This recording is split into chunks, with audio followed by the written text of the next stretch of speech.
28 दिसंबर 1937 को मुंबई में जन्मे रतन नवल टाटा प्रमुख टाटा परिवार से थे, जो भारत के औद्योगिक और परोपकारी परिदृश्य में अपने योगदान के लिए जाने जाते हैं। टाटा समूह के समृद्ध लोकाचार के बीच बड़े होने के कारण उनके प्रारंभिक वर्ष विशेषाधिकार और जिम्मेदारी दोनों से चिन्हित थे।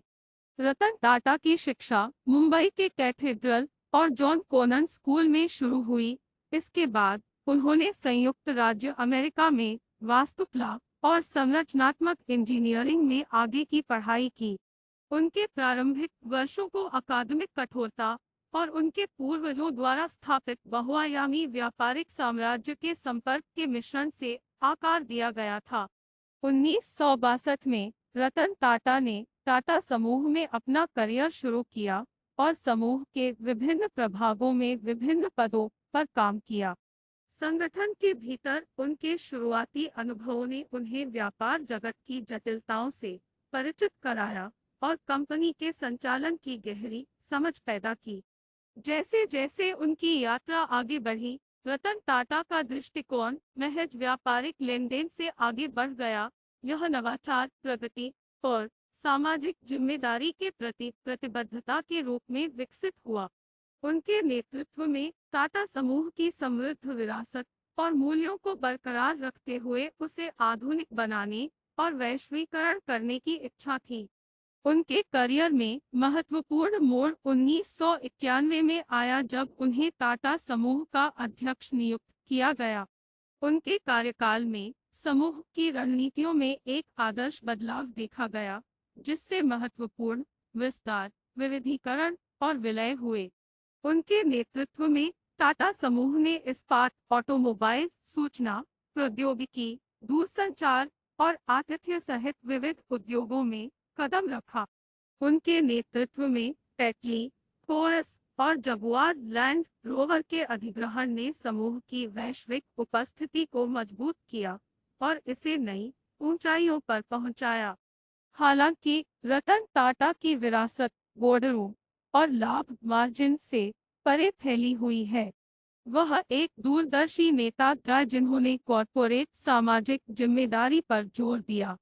शिक्षा, स्वास्थ्य देखभाल, ग्रामीण विकास और टिकाऊ जीवन में पहल के माध्यम से सामाजिक कल्याण के प्रति उनकी प्रतिबद्धता स्पष्ट थी। उनकी सबसे प्रतिष्ठित पहलों में से एक नैनो परियोजना थी, जो जनता के लिए एक किफायती और सुरक्षित कार बनाने का प्रयास था। हालांकि इसमें चुनौतियों का सामना करना पड़ा, लेकिन इस परियोजना ने नवाचार और पहुंच के प्रति उनके समर्पण को प्रदर्शित किया। टाटा नैनो, जिसे अक्सर लोगों की कार कहा जाता है, आम आदमी की जरूरतों को पूरा करने वाले उत्पाद बनाने की उनकी प्रतिबद्धता को दर्शाती है। हालांकि इस परियोजना को बाजार की बाधाओं का सामना करना पड़ा, लेकिन यह किफायती गतिशीलता समाधान प्रदान करने के उनके दृष्टिकोण का प्रतीक था। टाटा समूह के अध्यक्ष के रूप में रतन टाटा का कार्यकाल 2 दशकों तक चला और इस दौरान समूह का राजस्व कई गुना बढ़ गया, जिससे भारत के अग्रणी समूहों में से एक के रूप में इसकी स्थिति मजबूत हो गई। विनम्रता, नवीनता और नैतिक व्यावसायिक प्रथाओं की विशेषता वाली उनकी नेतृत्व शैली ने कॉर्पोरेट प्रशासन के लिए नए मानक स्थापित किए। इसके अलावा रतन टाटा के परोपकारी प्रयास, जैसे कि टाटा ट्रस्ट की स्थापना और विभिन्न धर्मार्थ पहल, सामाजिक विकास और उत्थान के प्रति उनके समर्पण को दर्शाते हैं। शिक्षा, स्वास्थ्य देखभाल और ग्रामीण सशक्तिकरण पहल के प्रति उनकी प्रतिबद्धता ने पूरे भारत में अनगिनत लोगों के जीवन पर एक अमिट छाप छोड़ी। जैसे ही उन्होंने सक्रिय कॉर्पोरेट नेतृत्व से परिवर्तन किया, रतन टाटा ने उद्यमिता, परामर्श और परोपकार में संलग्न रहना जारी रखा। उनका प्रभाव स्टार्टअप्स को समर्थन देने, नवाचार को बढ़ावा देने और उभरते उद्यमियों के लिए अनुकूल पारिस्थितिकी तंत्र को बढ़ावा देने तक बढ़ा। रतन टाटा की जीवन यात्रा न केवल व्यावसायिक क्षेत्र में बल्कि समाज में सकारात्मक योगदान देने में भी सफलता की सर्वोत्कृष्टता का प्रतीक है। उनकी कहानी व्यावसायिक कौशल, दूरदर्शिता, नवीनता और सामाजिक कल्याण के प्रति अटूट प्रतिबद्धता के मिश्रण का प्रतीक है।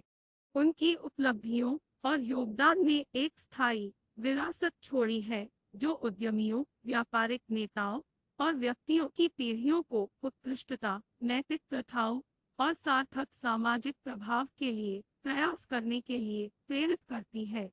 संक्षेप में, रतन टाटा का जीवन दूरदर्शिता, दृढ़ता और करुणा की शक्ति का एक प्रमाण है, जो दर्शाता है कि कैसे एक व्यक्ति के कार्य परिवर्तनकारी परिवर्तनों को उत्प्रेरित कर सकते हैं, जो महज व्यावसायिक उपलब्धियों से परे है।